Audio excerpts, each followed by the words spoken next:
Oh, wow. I think I'm still discovering. So I do believe that some of the best leaders love to serve, and I've always believed that I have a servant spirit. That's what my grandmother used to say. Always hanging around older people, and that happened probably when I was in middle school.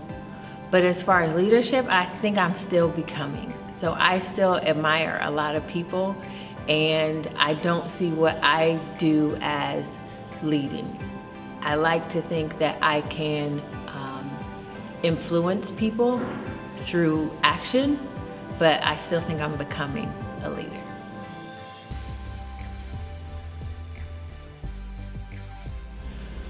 Wow.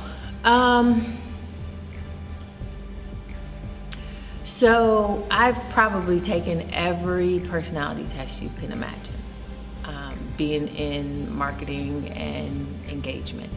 And what always seems to come to the top is that I'm a connector. So I like connecting people. I think the light bulb moment for me was, there's a phrase that sometimes you hear that makes you almost want to stab people with a rusty spoon, which is, God never puts more on you than you can bear. Or if you couldn't handle it, He wouldn't give it to you. And I feel like I've been through a lot. And I think the moment for me was actually at my childhood pastor's funeral, which was Pastor Charles Booth. And he was always such an icon to me, and he was very instrumental in my family. And it dawned on me, because as I was there and seeing the incredible amount of people that were honoring him, I realized that some of the steps that I've taken led me to leadership, led me to be a spokesperson sometimes for people whose voices aren't heard. And in the weirdest way, I think at that funeral, that's when I realized it. That was the aha moment.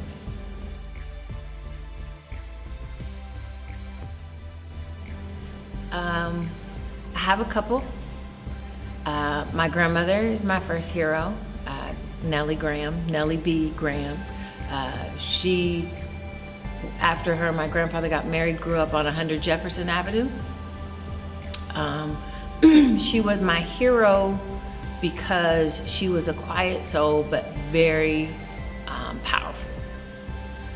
It was clear that my grandfather was the head of the house, but it was clear that he was only the head of the house because my grandmother allowed it to be so. She was quiet and powerful. I also have a hero, Marcus Garvey and Stokely Carmichael, which is why I gave my boys the names that I gave them.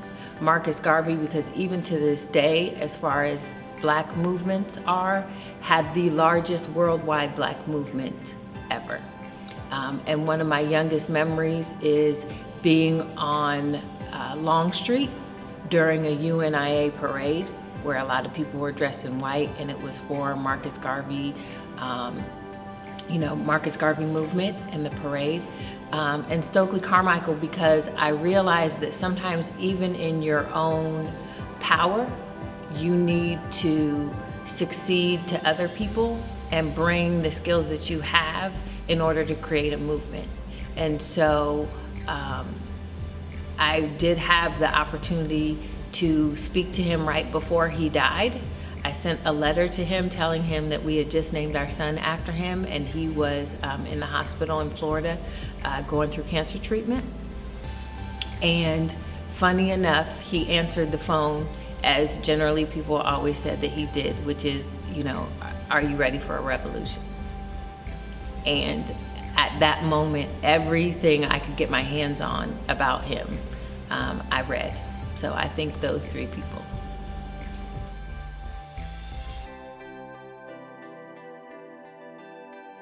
Ice cream flavor is so hilarious because people say that it tells my age. I love butter pecan ice cream.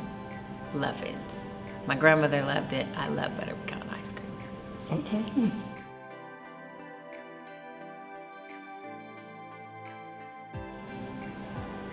So probably my favorite quote is the one by Marian Edelman about that service is the rent that we pay for being on this earth. And I kind of spin that into my own personal mission statement, which is my personal mission statement is that I exist to use my charisma, my knowledge, and my inspiration to uplift the self-worth and net worth of every young person and woman that I meet.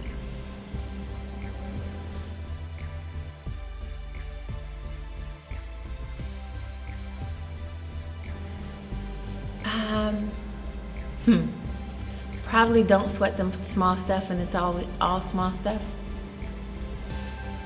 Because I used to do a lot of sweating over a lot of stuff that probably, as you know, I'm 50 now, meant nothing. So stuff that I used to worry about in my 20s.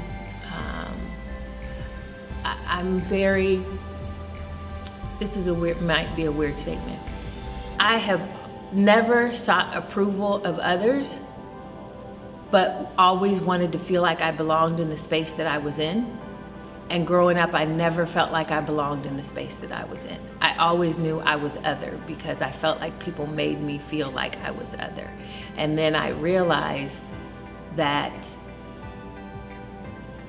no one can make me feel that way. Like if there's anything I can control, it's my feelings. And all that stuff that seemed to be really big stuff is not big at all. So don't sweat the small stuff. And it's all small stuff.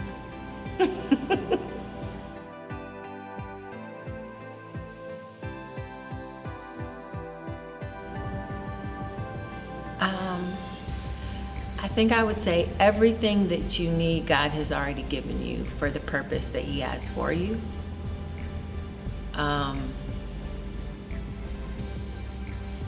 Whether that's the circumstances that you were born into, the things that have happened to you, everything is for a purpose. And so, you know, I always believe in everything, especially now, 2020. Everything, God is going to make everything work out for your good, even though you don't feel it now. So I think that is what I would tell myself, that whatever it is that you're going through at this moment, it's for where He's getting ready to take you. And the reason I can go back to my grandmother being my hero, she always used to remind me that God never used people that were saints in the Bible. Like everybody who He used for a greater purpose had issues. And so I, at 15, would think my issues were my problem and it was going to prevent me from doing something. And then you grow to realize that no, your issues are for your purpose. So that's what I tell my 10-year-old self.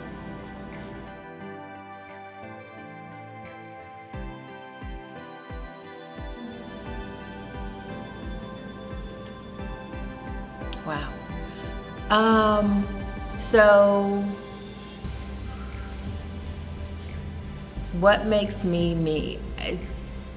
I'm obviously a Black woman. I was adopted by a white family. A lot of my friends now that I've had for more than 40 years, when I was a kid, I don't have a lot of friends who remember coming to my house. And so, weirdly, when I was in elementary, middle school, I still remember his name. There was this guy that I liked. His name was Todd Carey. So if Todd is anywhere and hears this message. So, you know, he was my first crush. And we would talk to each other outside of school, but then when we got to school, Todd would not even, like I didn't exist, right? There was somewhere in between, in elementary school, where I started to understand color. And kids will end up going where they're comfortable. And I grew up in Westerville, and there were not a lot of Black kids. Even in high school, I think our graduating class might have been 11. And what makes me me is that sense of feeling like I was always different. I was into sports. I was an athlete. I ended up getting a scholarship to run track, but I was always different. I always felt like the odd one.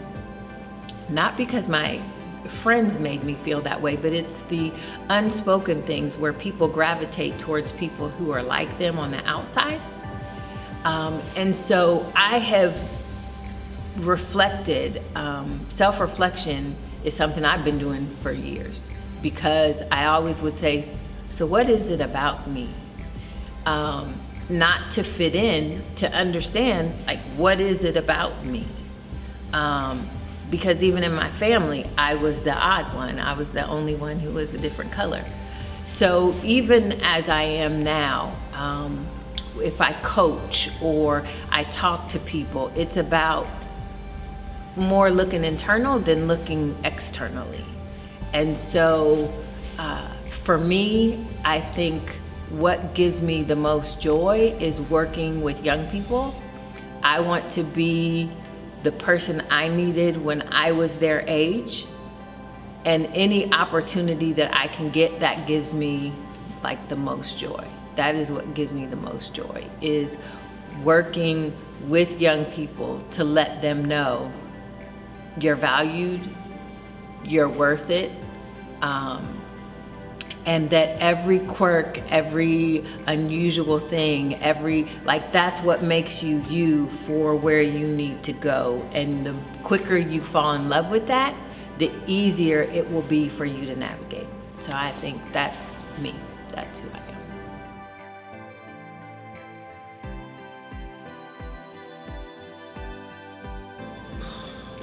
Goals. I have a saying that I developed probably 2 years ago that I asked myself, and that is, what are you gonna do? Because whatever you've done up to this point, God is bored with it. So I was blessed to be able to spend a year with Oprah around 2006, 2007, I think. Or I said a week with Oprah. And that was, of course, like the highlight of like my entire life. And it was me and about 35 to 40 other women. And it was a week in Arizona. And it led me to fall in love with writing, because I would probably make a psychologist very rich. As many issues as I've had like in my life, to just sit on somebody's couch and tell them, talk to them about my feelings. And so it made me fall in love with writing, because that was part of my personal therapy. So I think goal is book number 3. I'm trying to get that written. And I think to raise a second generation of like good humans. So I have a grandson now, and he is very charismatic, and I think if I can, contribute to who he is and his character, and he's empathetic and he's caring, that's like a goal. That's a huge goal. So I think what's really important to me, and what I say has been a challenge for me personally, coming back to Central Ohio, this is home for me. Columbus has always been home. I lived out of the country for about 7 years. It's real important that people understand that, leadership to me is not where I am. Leadership to me is where I hope I can carry someone to be. There's been some opportunities where I've had to be the first Black woman to, or the first African American to, and that has never excited me. I'm more concerned about being the last. And so I think it is so important that people understand that your legacy is only as strong as everybody that you've brought up behind you. And today, I happen to be sitting in my place of employment. Somebody asked me, based on a grant that I was writing and where we are as far as our organization, I said, I want to hire somebody that's getting ready to replace me. If I've been on a job a week, my goal is to have somebody that works with me to replace me. That tells me how good I am. If I can get somebody, give them the same connections that I've had so they can get there faster in a shorter amount of time so then they can pull back and influence people, that's like leadership to me.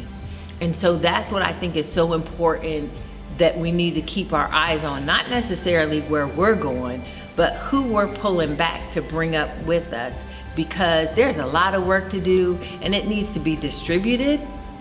And when we think that it's just because of us, we're missing, because every Miss Universe since 1946 has said, oh, I want world peace. There's no way it's gonna be one of us that's gonna get us there. It's gonna take all of us. And so I try to focus on not where I am today or even where I'm going, but how many people I can get to come along with me, because the race is long and it's gonna need to be distributed. And from my track roots, it's a relay. It's just continue passing the baton. And so as there was somebody who helped me to come up, and even if because there are some people who will still feel like everything that you went through, the grace of God might have gotten you there, but it's still you. I can touch people who helped me get to where I am. And some of them, it was not through a kind experience, but everybody had their own usefulness to get me to where I am. And so for me, I want to be kind and I want to be helpful, but I want to bring as many people along as possible.